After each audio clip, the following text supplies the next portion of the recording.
நாம் நல்லது செஞ்சாலும் நமக்கு யாரும் நல்லது செய்யலைன்னு சொல்லி நாம் ஆதங்கப்படுறோம். ஆதங்கப்படுறதால நம்ம உடம்பும் நம்ம மனசும் கெட்டு போகுதா இல்லையா?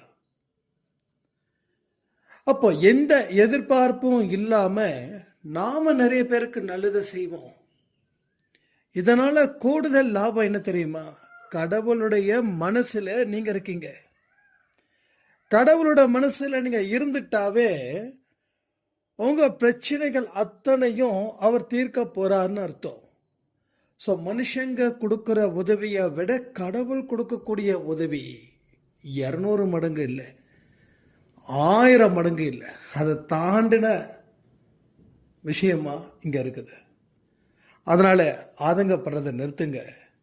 நீங்கள் செய்யக்கூடிய ஒவ்வொரு விஷயமும் கடவுளுக்கு சந்தோஷத்தை கொடுக்குதுன்னா உங்கள் வாழ்க்கையில் அவ்வளோ பெரிய சந்தோஷம் கிடைக்க போகுதுன்னு அர்த்தம்.